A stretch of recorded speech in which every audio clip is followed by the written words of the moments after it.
মার একে দোকানদারি মুসলমান।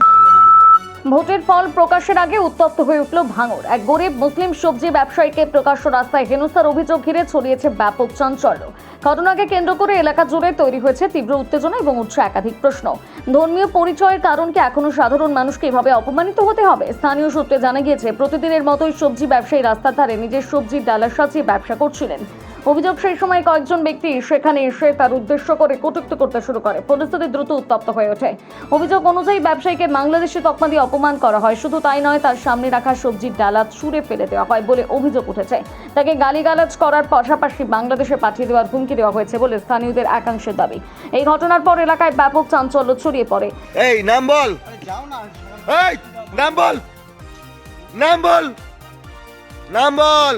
এখানে এসে করছিস, ব্যবসা করছিস, এই নাম বল, এই নাম বল, নাম বলতে বলছি, নামটা বল। বাংলা পক্ষের সদস্যরা ঘটনাস্থলে ছুটে এসে পরিস্থিতির সামাল দেয়। তারা ছেলেটির পাশে এসে দাঁড়ায় এবং ছেলেটিকে সব রকম সাহায্য করে। এই ঘটনায় তীব্র নিন্দা করে বাংলা পক্ষ এবং বাংলা পক্ষের সদস্যরা। স্থানীয়রা অনেকে এই ঘটনার তীব্র নিন্দা জানিয়েছেন এবং প্রশ্ন তুলেছেন, শুধুমাত্র মুসলিম হওয়ার কারণে কিভাবে একজন পরিশ্রমী মানুষকে এভাবে অপমান করা যায়। যুবকের পাশে দাঁড়ানোর জন্য বাংলা পক্ষকে এলাকাবাসী ধন্যবাদ জানায়। স্থানীয় বাসিন্দাদের একাংশের বক্তব্য, বহু বছর ধরে ওই ব্যক্তি এলাকায় সবজি বিক্রি করছেন, শান্তিপূর্ণভাবে নিজের জীবিকা নির্বাহ করছিলেন তিনি।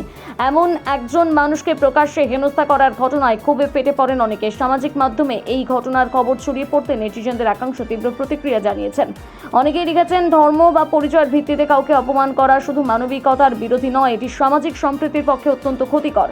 বিশেষজ্ঞদের মতে, ভোটের আবহে অনেক সময় রাজনৈতিক উত্তেজনা সামাজিক সম্পর্কে নেতিবাচক প্রভাব ফেলে, কিন্তু কোনো পরিস্থিতিতে সাধারণ খেটে খাওয়া মানুষের উপর এমন আচরণ গ্রহণযোগ্য হতে পারে না। এলাকার সচেতন মহল প্রশাসনের কাছে দ্রুত তদন্ত এবং দোষীদের বিরুদ্ধে কড়া পদক্ষেপের দাবি জানিয়েছে।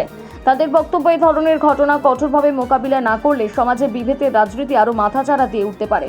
আসলে কি ঘটনা ঘটছে দেখাবো আপনাদের। নাম বল, নাম বল, নাম বল, নাম বল, নাম বল, নাম বল, চলে যাবো, নাম বল, চলে যাবো, নামটা বল, চলে যাবো, চলে যাবো, নাম বল। তোর নাম কি? তোর নাম কি? তোর নাম কি? এই নাম বল। সাদ্দাম কি বললি? সাদ্দাম, নাম বল, নাম বল, নাম বল, নাম বল, নাম বল, নাম বল, নাম বল। বলো নাম বলতে বলো, নাম বলতে বলো, চলে যাবো, নাম বলতে বলো, নাম বল। কি সাদ্দাম হোসেন বলিস তো? আর তোর বাপের নাম কি? বাপের নাম কি? কোত্থেকে এসছিস? কোত্থেকে এসছিস বল। এই বল, তোর বাবার নাম কি বল, বল তোর বাবার নাম কি? এই একটা পরিচয় লাগে। এই তুই এখানে বসছিস কার কার অনুমতিতে বল? এই তুই কার অনুমতিতে বসছিস? চল ফোন এখান থেকে, বল তোর বাবার নাম কি, তোর বাপের নাম কি, আর তোর বাড়ি কোথায়? এই পরিচয় পত্র লাগে, কার্ড দেখেছিস? চল। এই এই মার একে।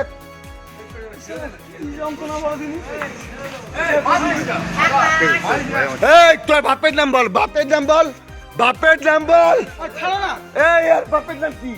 এই বলে না, বাপের নাম কি ওর? বল বাপের নাম কি বল। কি? আকবর কি? আকবর কি? আকবর কি?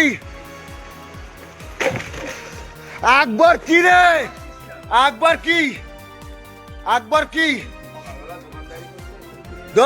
দোকানদারি পড়ে যাবে সব। তো বল, তোর পড়ে যাবে তো বল। আকবর কি?